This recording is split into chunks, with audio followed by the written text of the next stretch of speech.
What if you have never made a single decision in your life? Not one. What if the feeling of being the doer, the chooser, the controller, the author of your story is the most convincing illusion you will ever encounter? Today, we're going to walk together into that unsettling, liberating insight. Free will, as we typically imagine it, isn't what we think. And discovering this doesn't trap you, it frees you at the root. Most of us grow up certain we are the agent behind every action, and that certainty brings a heavy cargo. Responsibility, guilt, pride, and the relentless pressure to manage our thoughts and engineer outcomes.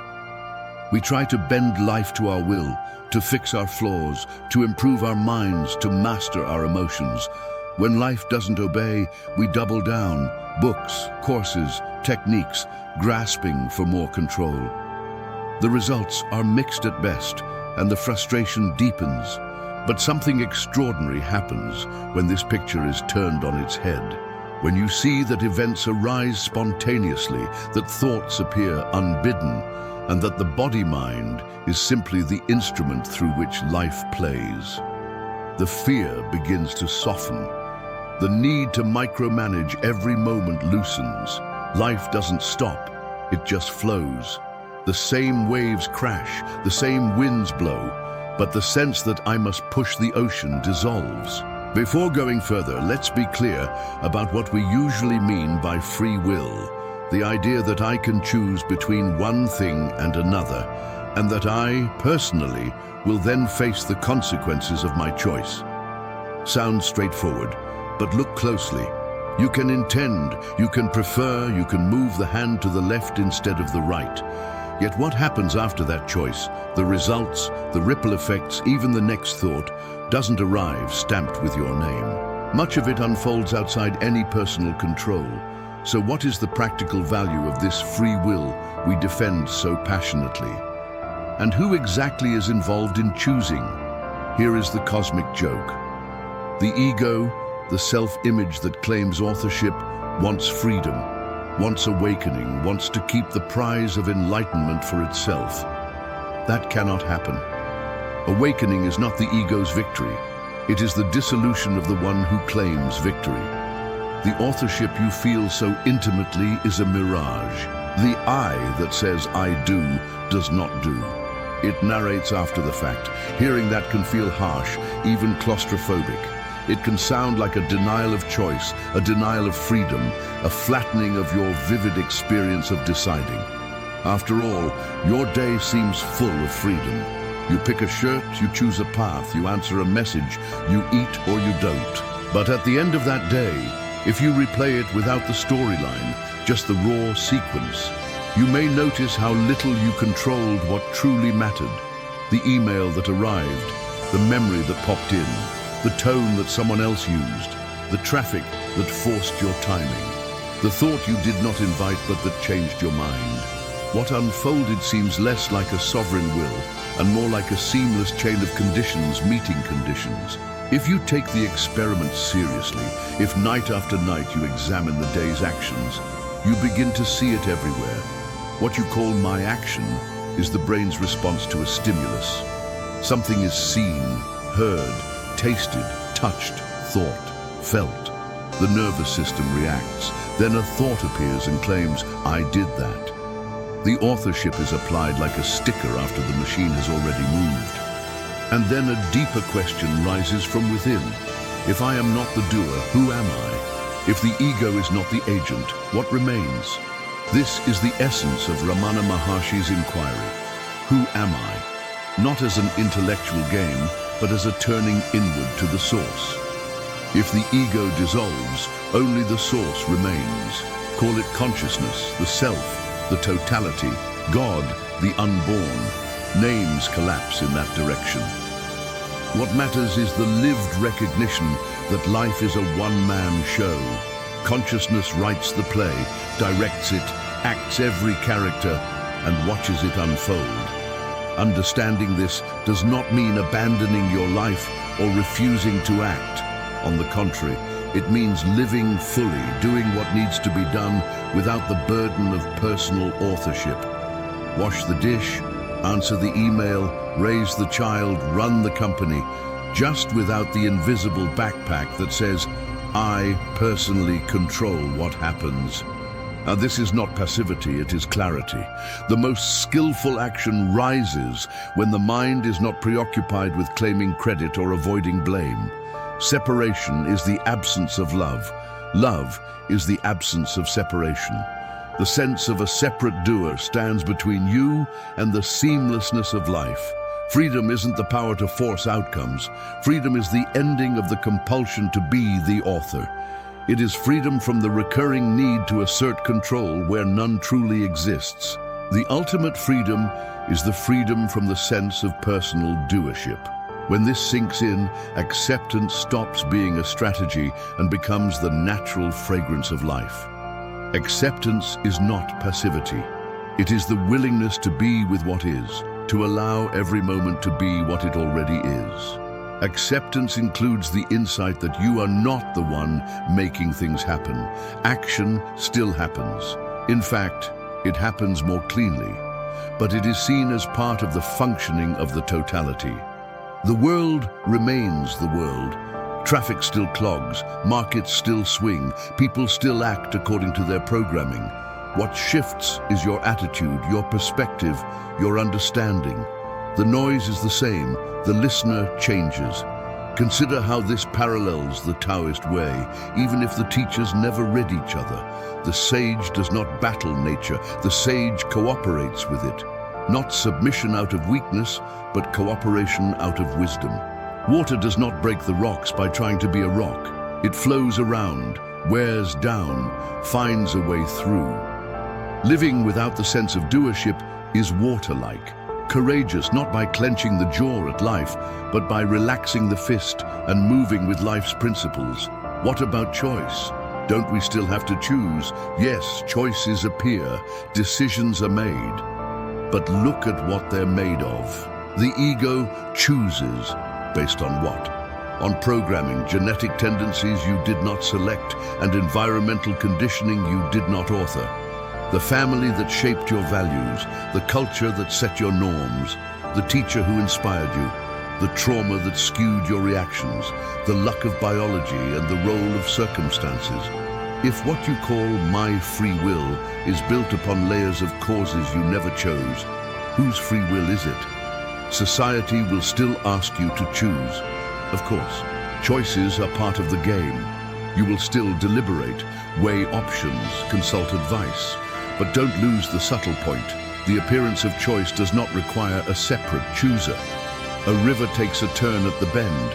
We do not imagine a small river person weighing pros and cons. Life turns where it must, given the terrain.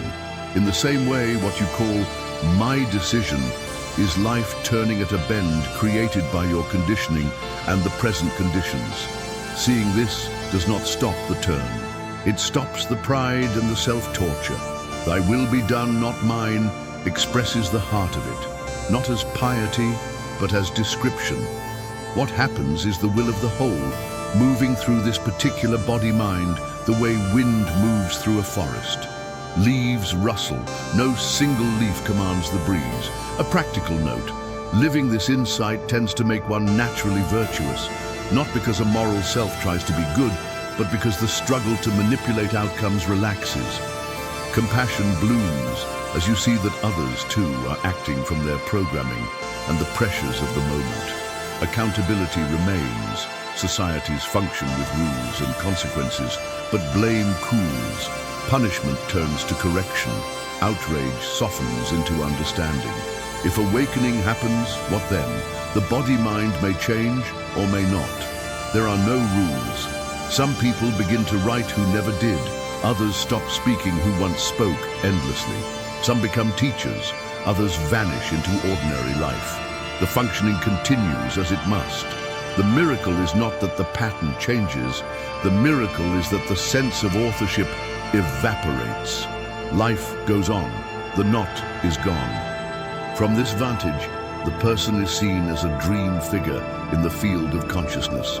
Real enough inside the dream, empty when inspected. What remains undeniably true is the felt presence right here, right now. Not a concept, not a philosophy, but the simple sense of being. The impersonal presence of now is the only truth that does not depend on belief. Call what remains consciousness, the totality, the divine platform, the one subject, the fertile nothing. The name doesn't touch it. When you fall into that vastness, words thin out. Enlightenment, knowledge, attainment, they all taste like straw. And yet, paradoxically, words continue, because when the belief I am a separate individual is strong, words are the bridge that loosens that belief.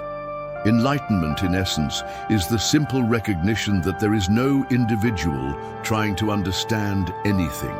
Understanding happens like a lightning flash that doesn't ask permission. It is vertical, immediate. It occurs when it occurs.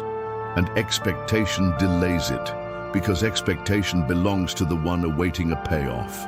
The basic conflict that torments us, I do everything right, I deserve reward, they do wrong, they deserve punishment, melts in this view. It's not that actions lose consequences, it's that the heat of self-importance evaporates. Look again at action. A sound happens, a thought appears, a sensation rises. None of these asked you for consent. The brain reacts, muscles move, words come. Later, a thought claims, I did it.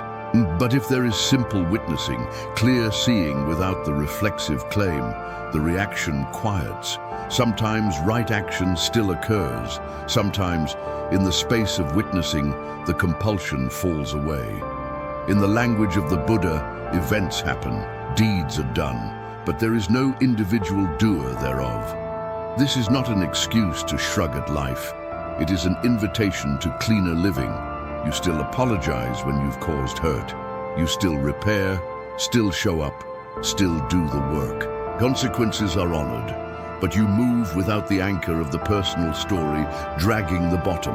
Decisions feel lighter, responsibilities clearer, relationships less entangled in blame and credit. Midway through, let me ask you directly, have you ever noticed a moment when life simply moved through you?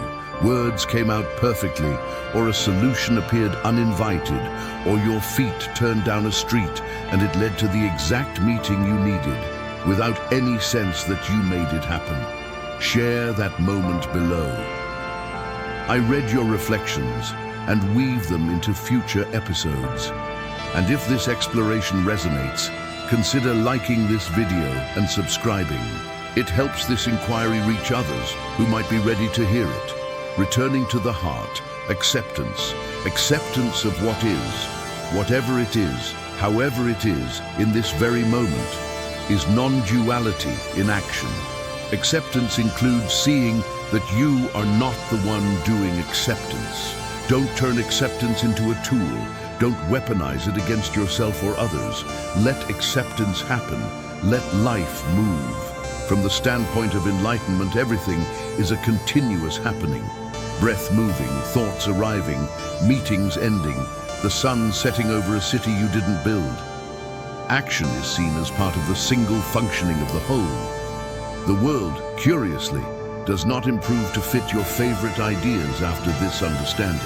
It remains the world. Beautiful, messy, terrifying, tender. What changes is your relation to it. The inner grip loosens. You cooperate with how things work instead of wrestling with their nature. That cooperation is bravery of a higher order. It doesn't roar, it flows. So where does this leave you tomorrow morning? Exactly where you've always been. In the only moment that exists, with the only certainty that matters, the felt presence of being. You will brush your teeth, reply to messages, make breakfast, enter negotiations, break a sweat, hold a hand, sign a document. Action will happen. Sometimes it will feel personal. Sometimes the sense of I am doing will flicker and vanish. Neither state is wrong. Both are appearances in the same vastness. If you want a simple practice, try this. Several times a day, pause for a breath and silently ask, before the next thought, who am I? Don't answer with words. Feel the living presence that is here before any label. Then watch as the next thought arrives on its own, like a bird landing on a branch you did not grow. In the end, everything returns to the same phrase, "Thy will be done, not mine." Not as resignation, but as clarity. Leaves rustle because wind moves. Rivers turn because the land shapes them. Words are spoken because life speaks through mouths. Deeds are done because the totality dances.